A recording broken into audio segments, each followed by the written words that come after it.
बिस्मिल्लाहिर्रहमानिर्रहीम। बोलते कालम के साथ मैं आमिर रज़ा खान और एक नई जंग शुरू हो गई है और ये जंग अमेरिका के अंदर ही शुरू हुई है।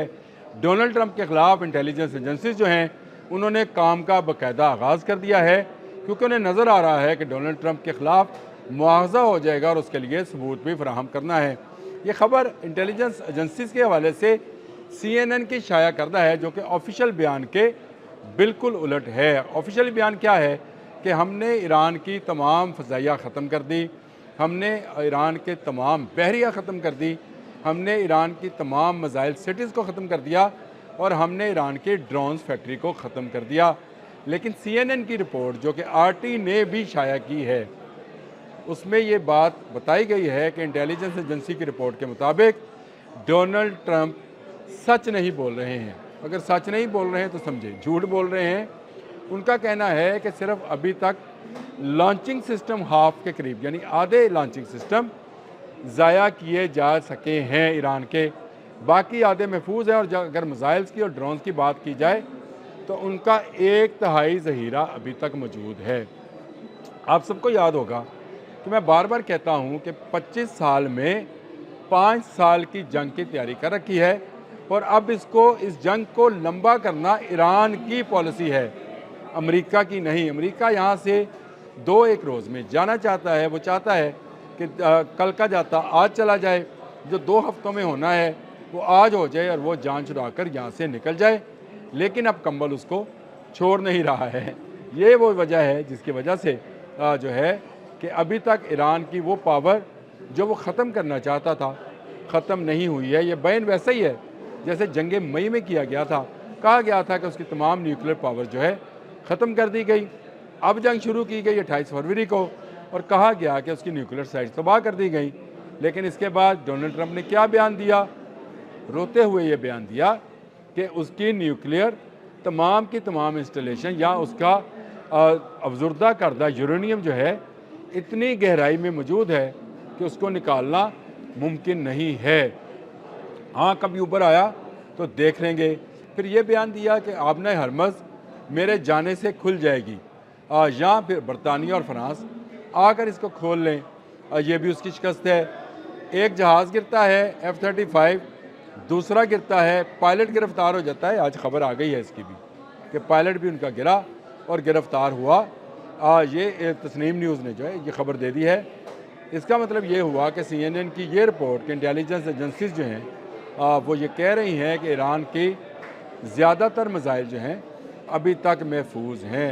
ईरान बड़े प्यारे अंदाज से और बड़े मीठे और धीमे अंदाज से खेला है। इस सारी गेम के अंदर उनको पहले इसके इंटरसेप्टर्स ख़त्म कराए हैं अपने ड्रोन्स भेजकर। अब ड्रोन्स भेजकर इनके जहाज़ों को बहुत बुलंदी से नीचे अपने मिसाइलों तक ला रहा है और फिर उनको निशाना बना रहा है। ये उसकी एक ऐसी पॉलिसी है जो आने वाले वक्त में मज़ीद तबाही का, अमेरिका के लिए मज़ीद तबाही का बायस बनेगी। और इस तबाही का आपने रिज़ल्ट देख लिया F-35 की सूरत में भी, और ये रिज़ल्ट देख लिया उसके ऑयल टैंकर्स की सूरत में भी। ईरान किसी तौर इस जंग को इस मरहले पर ख़त्म नहीं करना चाहता है। ईरान जिस मरहले पर ख़त्म करेगा वो भी मैं आपको बता देता हूँ कि अब से चंद हफ्तों के बाद ईरान इस बात को तस्लीम कर लेगा कि मुज़ाकरात हों, लेकिन उसमें आबना हरमज़ को निकाल दिया जाए जिस पर इसका इस वक्त कब्ज़ा है, और जो जहाज़ गुजरेगा वो उसको उसका टैक्स देकर जाएगा, जो कि उसने $20,000 मुकर्रर कर रखा है। $20,000 दो, अपना जहाज़ ले जाओ। लेकिन ये $20,000 सिर्फ एक तरफ़ा किराया नहीं है, 2 तरफ़ा भी $20,000 वसूल किए जाएंगे। क्या? जो भी खाने पीने का सामान, अद्वियात और अशिया ज़रूरिया जो हैं वो दुबई की तरफ जाएंगी या मुत्तहिदा अरब अमारात, बहरीन, कुवैत की तरफ जाएंगी आबना हरमज़ से गुज़र कर, उनसे भी $20,000 पर वेसल जो है लिया जाएगा, जिससे महंगाई का एक नया तूफ़ान जो है आपको मिडल ईस्ट में नज़र आएगा। CNN की ये रिपोर्ट इंतहाई ख़तरनाक है कि अभी तक ईरान का सिर्फ 1/3 मिसाइल जो हैं इस्तेमाल हुए। और मैं पहले दिन से कह रहा हूँ कि ईरान अपनी सारी फोर्स का इस्तेमाल ही नहीं कर रहा। जब ये कहा गया था कि ईरान की ताकत ख़त्म हो गई है, मिसाइल और ड्रोन्स के आने की तादाद कम हुई है, अगर आप वो मेरा अदील साहब के साथ व्लॉग था निकाल कर देख लीजिए। मैंने उस वक्त भी कहा था कि उन्होंने अपना पॉलिसी को तब्दील किया है। अब वो टारगेटेड हिट करेंगे, बहुत ज़्यादा मिसाइल्स की बुछार नहीं करेंगे, क्योंकि वो अपनी फ़ोर्स को अगले आने वाले कई माह तक के लिए बचाना चाहते हैं। और ये आप देख लें कि ये CNN की रिपोर्ट है। खुद ईरान की क्या रिपोर्ट है कि उसका बड़ा ज़ख़ीरा जो है असले का वो महफूज है, उसका बड़ा ज़ख़ीरा आयल का महफूज है, आबना हरमज़ उसके पास है, और उसकी मिसाइल बोट्स जिनकी तादाद 300 थी उसमें सिर्फ 25 या 30 के करीब की अमेरिका ने कहा कि हमने तबाह कर दी। इसका मतलब ये है कि 250 से ऊपर ये मिसाइल बोट्स आज भी महफूज हैं। ईरान 25 साल से जिस चीज़ की तैयारी कर रहा था, वो लम्हा जब आया तो उन्होंने इस पर, मेरा ख्याल है, कहा होगा कि अब तो बच के वापस नहीं जाएगा, और अमेरिका अब यहाँ से वापस बच कर नहीं जाएगा, कुछ देकर ही जाएगा। क्या देकर जाएगा ये बाद में बताऊंगा, लेकिन ये बात हकीकत है कि ईरान की ताकत अभी तक महफूज है।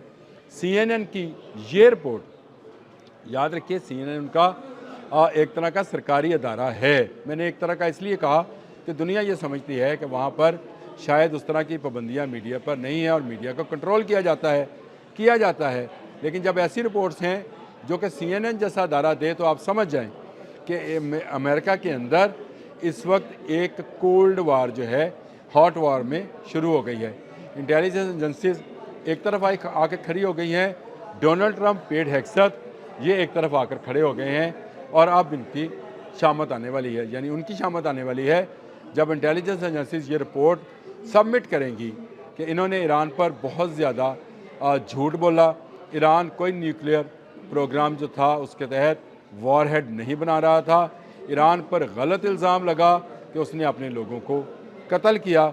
इन तमाम इल्ज़ामात के तहत सिर्फ इजराइल के कहने पर हमला कर दिया गया, और इस हमले के नतीजे में सैकड़ों जो है ज़ख्मी और हलाक हुए अमेरिकन, और तबाह हुए जलालडार फोर्ट, इब्राहिम लिंकन, ये तमाम जहाज़ तबाह हुए।